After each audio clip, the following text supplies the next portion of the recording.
वकार institute. MTH603 की जो हमारे पास असाइनमेंट 1 आई है वो हम सोल्व करते हैं, जिसकी डेट जो है वो मई 9 2021 संडे जो है ये लास्ट डेट है। क्वेश्चन नंबर 1 है उसका, find a root for the given equation using Newton Raphson method, keep values correct to 4 decimal places. हमारे पास ये एक फंक्शन दिया गया है, take initial value x note हमने ये लेना है। तो अगर आप जो है इसको वर्ड फाइल में लेना चाहते हैं तो डिस्क्रिप्शन में दिए गए लिंक पे आप नंबर जो दिया गया है उस पर आप मुझे मैसेज कर सकते हैं और इसकी जो है वर्ड फॉर्म हासिल कर सकते हैं। तो हम इसको सोल्व करते हैं और आपको समझाता हूँ कि आप इसको लिख लें। तो यहाँ से आपने जो है न्यूटन-रॉफ्सन मेथड जो है वो क्या करना है कि ये हमारे पास एक फंक्शन है गिवन दिया गया और ये हमें इनिशियल वैल्यू बताई गई है। तो मैंने आपको पहले भी बताया था, जो मैंने आपको लेक्चर करवाया न्यूटन-रॉफ्सन मेथड का, ऊपर मैं राइट साइड पे उसका लिंक दे रहा हूँ, आप वहाँ पे जाके न्यूटन-रॉफ्सन मेथड को समझ सकते हैं। तो मैंने बताया था आपको कि आपने सिर्फ ये फार्मूला याद करना है। तो ये आपने फार्मूला याद कर लिया। ये क्या है, xn+1 = xn - f of xn over f prime x n। तो आपने क्या करना है, इसको आपने f of x लेट कर लेना है। ये जो मैंने बॉक्स में लिखा है x³ + 2 x² + 10 x - 20, और इसी का आपने डेरिवेटिव ले लेना है। तो हमारे पास ये f प्राइम ऑफ x आ जाएगा। हम देखते हैं कि हम जब f of 1 हमने पुट किया, इस x की जगह पे 1 पुट करते हैं तो हमारे पास आंसर आएगा -7। जब हम 2 पुट करते हैं तो हमारे पास आंसर आएगा 16। तो ये जो नेगेटिव में है और ये पॉजिटिव में है, तो हमें पता चल गया कि जो रूट्स है वो इन दोनों के दरमियान यानी 1 और 2 के दरमियान लाया करता है। तो हम कोई भी वैल्यू ले सकते हैं 1 और 2 के दरमियान वाली, लेकिन उसने हमें यहाँ पे जो है वो रिस्ट्रिक्ट कर दिया है कि आपने इनिशियल वैल्यू क्या लेनी है, 1.5 लेनी है, जो कि इन दोनों के दरमियान ही है, यानी 1 और 2 के दरमियान ही आता है 1.5।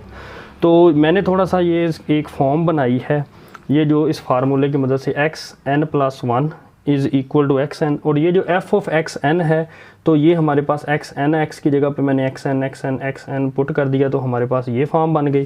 f प्राइम ऑफ x यानी यहाँ पे f प्राइम ऑफ xn है, मैंने क्या किया 3xn² + 4xn + 10 ये फॉर्म बना दी। इसको मैंने इक्वेशन नंबर 1 का नाम दे दिया। तो हमने जो फर्स्ट वैल्यू लेनी है वो x नोट = 1.5 लेना है, जो इनिशियल वैल्यू लेनी है वो ये लेनी है। पुटिंग n = 0 इन इक्वेशन 1, जब हम यहाँ पे 0 पुट करते हैं इक्वेशन 1 में n = 0 पुट करते हैं तो हमारे पास ये फॉर्म हासिल होती है। यानी देखते हैं 0 + 1 1, यहाँ पे x1 आ जाएगा, यहाँ पे 0, यहाँ पे 0, यहाँ पे 0, यहाँ पे 0, यहाँ पे 0 और यहाँ पे 0 आ जाएगा। ये आ जाएगी आपकी फॉर्म।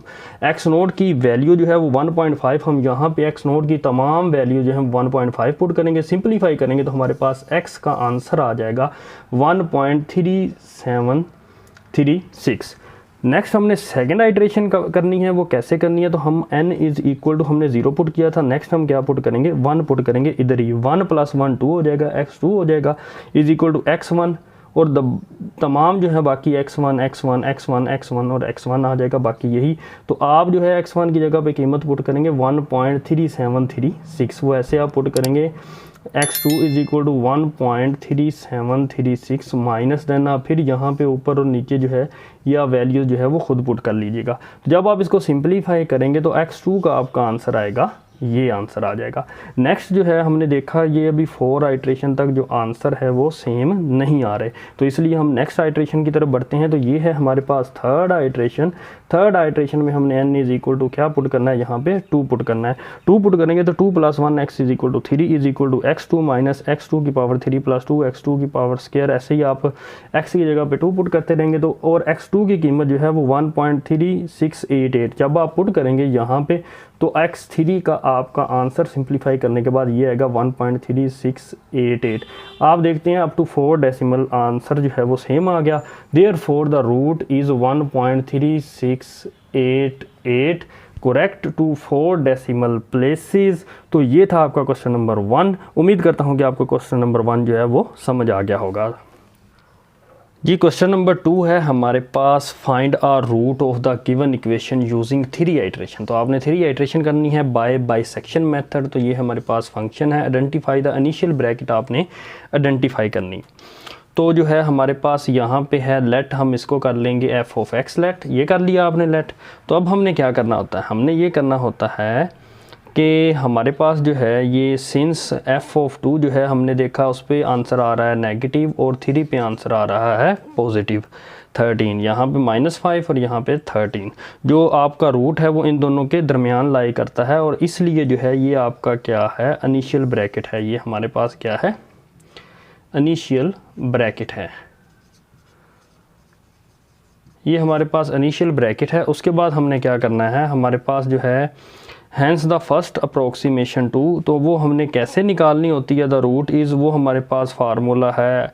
ये जो x1 है ये हमने कैसे निकालना होता है, ये मैं आपको बताता हूँ कि ये जिस पे नेगेटिव हो रहा है जिस पे ये पॉजिटिव हो रहा है, इनको आपने ऐड करके यानी 2 + 3 को ऐड करके आपने डिवाइड कर देना 2 पे, और ये आपका नया जो है ये रूट है x1।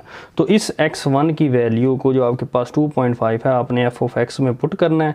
यहाँ पे हमने पुट किया 2.5 का क्यूब माइनस 2.5 माइनस 11, तो आपके पास आंसर आ जाएगा 2.215। तो ये हमारे पास पॉजिटिव है। तो अगर ये पॉजिटिव है तो फिर हमारे पास ये क्या है, हमारे पास नेगेटिव है। तो अब जो है वो बनेंगे, जो हम सेकंड आइट्रेशन करेंगे उसमें जो हमारे पास जो x2 होगा, x1 वो कैसे होगा, इस नेगेटिव और इस पॉजिटिव का। अगर यहाँ पे नेगेटिव आता आंसर तो हमने इसके साथ ऐड करना था। अब यहाँ पे पॉजिटिव आया तो हमने f(2) के साथ इन दोनों को ऐड करेंगे। अब हम ऐड करेंगे 2.5 को और 2 को, इन दोनों को ऐड करके हम डिवाइड करते हैं 2 पे और हमारे पास आंसर आ जाता है x2 का। अब इस x2 को अब हम वैल्यू को यहाँ पे पुट करेंगे f(x) में। f(x) में पुट किया तो हमारे पास आंसर आ गया नेगेटिव। नेगेटिव आंसर आने की सूरत में तो ये दोनों हमारे पास क्या हैं, पॉजिटिव और नेगेटिव आंसर आ रहे हैं। यानी किस पे आंसर आ रहा है, 2.25 पे नेगेटिव और 2.5 पे पॉजिटिव। अब जो हमारे पास थर्ड आइट्रेशन है उसमें x3 जो है वो कैसे हम फाइंड करेंगे, 2.25 + 2.5 करके 2.5 + 2.25/2 करेंगे तो हमारे पास x3 की वैल्यू आ जाएगी। और x3 की वैल्यू जो है वो हम यहाँ पे पुट कर देंगे f(x) में। हमारे पास ये f(x) है, हम यहाँ पे वैल्यू पुट करेंगे और हमारे पास ये आंसर आ जाएगा। क्योंकि हमने जो है आंसर जो है वो कहाँ तक निकालना था, रूट का हमने थर्ड आइट्रेशन तक निकालना था। तो ये हमारे पास थर्ड आइट्रेशन है। तो आप आगे जो है x4 भी जो है वो फाइंड कर सकते हैं। x4 हमारे पास क्या होगा, जैसा कि मैंने आपको बताया कि ये हमारे पास जो है पॉजिटिव वैल्यू है। पॉजिटिव वैल्यू किस पे है, 2.375 यानी x3 पे, और इससे पीछे जो नेगेटिव वैल्यू है वो किस पे है, वो 2.25 यानी x2 के ऊपर। तो x4 जो होगा वो x2 + x3/2 होगा। तो वो जो है हमारे पास क्या आंसर निकलेगा हमारे पास उसका, वो मैं आपको बता देता हूँ। x2 का है 2.25 + 2.375/2, तो x4 का जो हमारे पास आंसर आएगा वो आएगा 2.3125। तो ये जो है हमारा क्वेश्चन नंबर 2 था। उम्मीद करता हूँ कि आपको ये समझ आ गई होगी। अगर आप इसकी वर्ड फाइल जो है वो हासिल करना चाहते हैं तो डिस्क्रिप्शन में दिए गए नंबर पे आप मैसेज कर सकते हैं। अगर आपको किसी किस्म का कोई क्वेश्चन है तो आप वो भी जो है उसी नंबर पे जो है वो टेक्स्ट करके वो मुझसे आप पूछ सकते हैं। For more video subscribe to my channel and stay tuned with Waqar institute. Thank you.